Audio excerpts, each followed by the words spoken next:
एक बार की बात है, रामचंद्रपुर नाम एक गांव में कुटियाओं की बस्ती थी। उन बस्तियों में से एक कुटिया ऐसी थी जिस कुटिया में हर रोज सुबह शाम शिव भगवान की पूजा हुआ करती थी। उस कुटिया में एक औरत रहा करती थी अपने बेटे बहू के साथ। उस कुटिया में जो औरत पूजा किया करती थी उनका नाम तारा था। वह दिन भर शिव भगवान की भक्ति में डूबी रहा करती थी।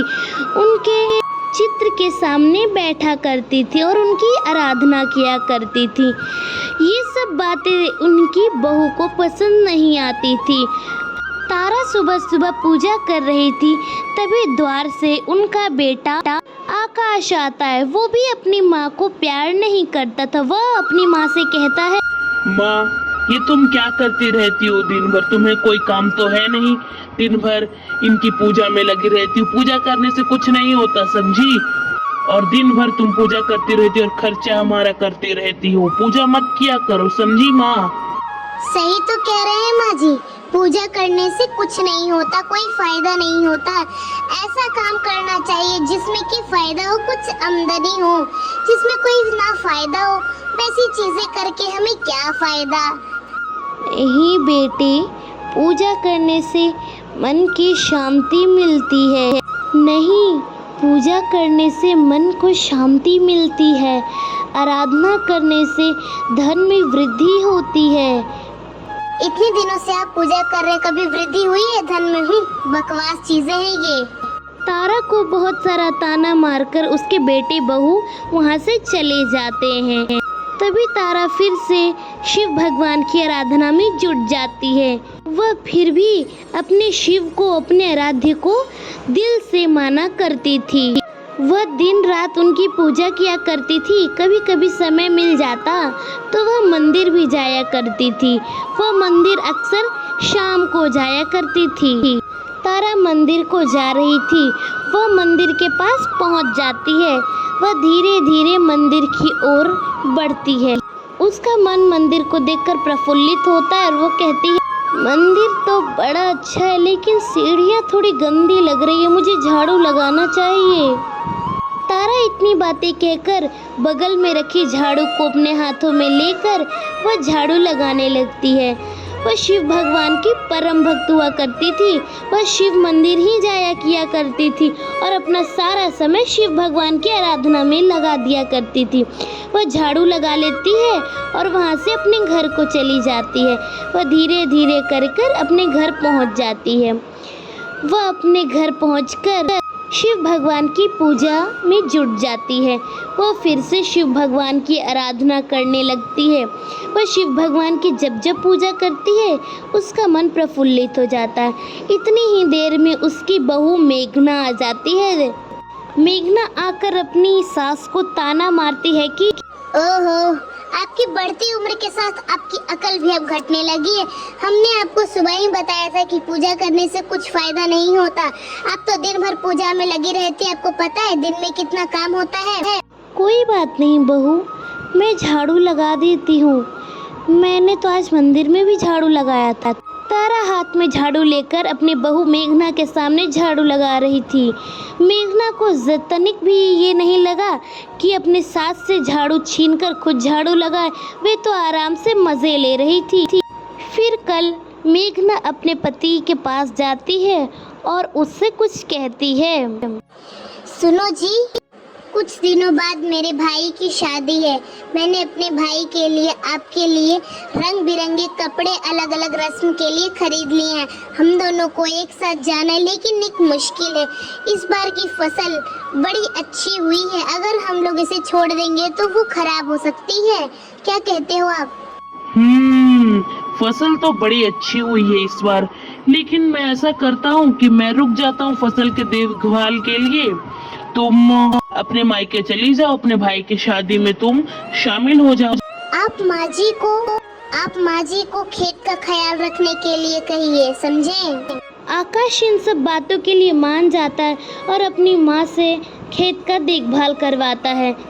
बेटी बहू 4-5 दिन बाद फिर से अपने घर लौट। माँ तुरंत उठ जाती है, तभी बहू कहती है, माँ जी अपने फसल को तो ठीक से संभाला ना, आपने कुछ आनाकानी तो नहीं की ना, फसल बहुत अच्छी हुई थी। हाँ बहू, मैंने फसल का बड़े अच्छे से ध्यान रखा, उसे रोज पानी भी मैंने दिया था। मुझे एक बात कहनी थी, श्रावण महीना आ रहा है और श्रावण में मैं विशेष रूप से शिव भगवान की पूजा करना चाहती हूँ, इसलिए मुझे पूजा करने के लिए थोड़े से फल और कुछ चीज़ों की आवश्यकता पड़ेगी। तुम मेरी मदद करना और कुछ प्रसाद बना देना श्रावण महीने के लिए। हे भगवान, अब और खर्चा होगा। माँ तुम इतना पूजा करती हो ना रोज, इतना में ही भगवान बहुत खुश हो जाते होंगे और पूजा करने की आपको कोई जरूरत नहीं है, फालतू का पैसा जाएगा। पूजा करने से मैंने कहा तो कुछ नहीं हासिल होता, पूजा मत कीजिए आप, समझी? ये भी हो रहा है, बहुत हो रहा है। बेचारी तारा इन सब तानों के आगे वह कुछ नहीं कह पाती है। वह निराश होकर बाहर जाने लगती है। वह मंदिर की ओर आ जाती है। मंदिर की ओर आकर देखती है तो वह आश्चर्य हो जाती है। उसे लगता है कि क्या हो रहा है। तभी वह एक व्यक्ति से पूछती है, सुनो बेटा, ये क्या हो रहा है? मंदिर बड़े धूमधाम से सज रहा है, कोई आवश्यक कार्य होने वाला है। माँ जी आपको नहीं पता, कल शिवरात्रि है। शिवरात्रि में शिव भगवान की आराधना करने से सुख का प्राप्ति होती है और कल शिव भगवान की झांकी भी निकलेगी मंदिर में। सब तो यहाँ पे ललायित होते हैं शिव भगवान की झांकी देखने के लिए। आपको भी यहाँ आना चाहिए माँ जी, मैं तो हर साल आता हूँ, बड़ा आनंद आता है। इतनी बातें कहकर दोनों व्यक्ति जो काम कर रहे थे वहाँ से चले जाते हैं। तारा रोज की तरह धीरे धीरे झाड़ू लगा ही रही होती है, तभी उसे पंडित जी की आवाज़ सुनाई देती है। वह कनप्पा की कहानी सुना रहे होते हैं। कनप्पा शिव भगवान का महाभक्त था। वह रोज शिव भगवान की आराधना किया करता था। एक बार जब शिव भगवान के पहले नेत्र से रक्त बहने लगा, कनप्पा ने बिना सोचे समझे अपना पहला नेत्र अपने तीर से निकाल के शिव भगवान की आंखों पर लगा दिया। उनके दूसरे नेत्र से भी रक्त बहने लगा। कनप्पा ने अपना दूसरा आँख जैसे ही निकालने वाला था, तभी उसने सोचा कि अगर मैं दूसरा आँख भी निकाल दूंगा तो मैं अंधा हो जाऊंगा। इसलिए कनप्पा ने अपना एक पैर शिव भगवान के दूसरे आँख पर रखा और उसने अपना दूसरा नेत्र भी शिव भगवान को दे दिया। ये सब देखकर महादेव बड़े खुश होते हैं और कनप्पा के सामने प्रकट हो जाते हैं। कनप्पा उन्हें देखकर बड़ा ही खुश होता है और शिव भगवान उन्हें वरदान भी देते हैं। ये कहानी तारा सुनकर कहती है, भोलेनाथ तो सच में बड़े भोले और दयालु हैं। ये कथा सुनने के बाद मेरे मन में तो और उल्लास हो गई है झांकी देखने के लिए, और मैं भी शिवरात्रि को यहाँ आऊँगी और शिव भगवान की पूजा करूँगी। मुझे भी झांकी देखने का बड़ा मन है। शिव भगवान की जय हो, जय भोला भंडारी। ये सब चीज़ों के बाद वह घर चली आती है।